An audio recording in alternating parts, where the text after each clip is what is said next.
Hi, Frank. Probably some of you guys know who the Passion for Christ movement are. Who of here knows what that group is? Or heard of it? Okay, they're a group on YouTube, and they praise God through spoken words also on there, and we're doing a piece by them, Ezekiel, Azonwu, and it's entitled Almost.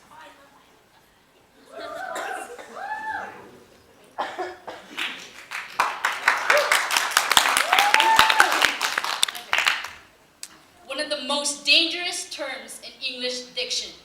If it could be translated into audio, it would sound like "b-b-b-b-dup" from the saxophone of Lisa Simpson.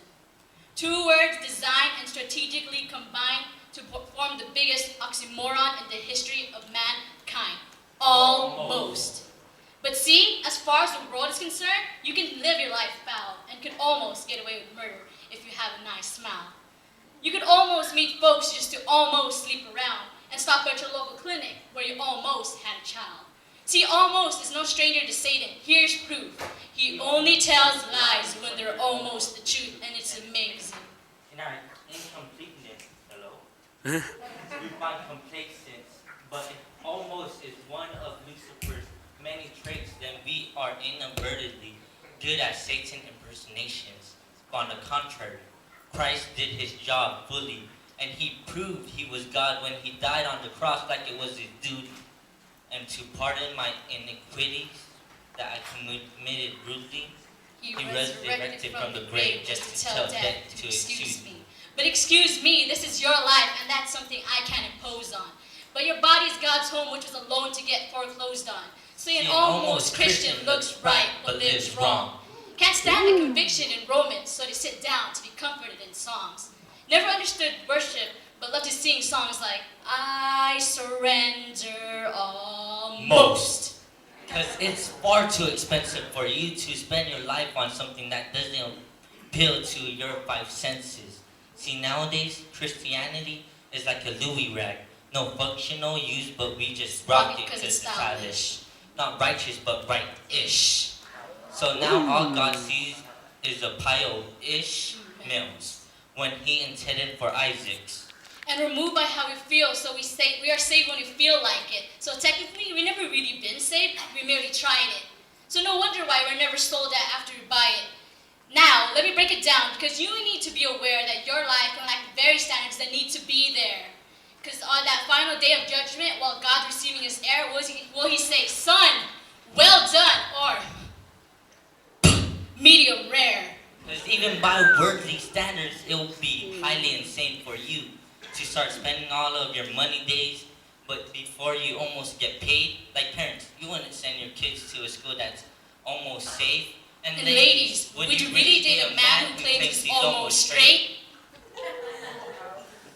And this is the very thing about God that we all try to get around. His standards are like two mountains, no middle ground.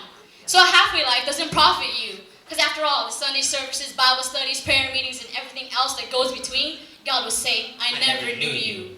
But that's not even the worst part of living your life as neutral. Is that you were once Arctic, but it's your warmness that's causing him to spew you. And this is the very thing that had me. I was bound and held down by the unforgiving gravity of my spiritual reality. I was a Christian, or at least I portrayed the fantasy of a filthy personal life, but God bless you, brother. How you doing, sister? Personality. I was a male, enveloped by guilt because I was stamped a sinner. I said I was a male. Enveloped by guilt because I was stamped a sinner. My message couldn't be received because I didn't represent the sender, yet I was almost delivered. Till one day, I totally, absolutely, and completely surrendered. I took heed to a modern prophet who could proclaim those time for change. Now I'm no longer bound to sin point blank off the chain. You could ask Umar Abdul Muttalib, he'll tell you the same. You don't almost go to jail when you almost blow up a plane. Like, you don't almost go to hell when you almost get saved. Despite the cross that he was slain, and thus the cause that he came. But don't worry, I'm almost done.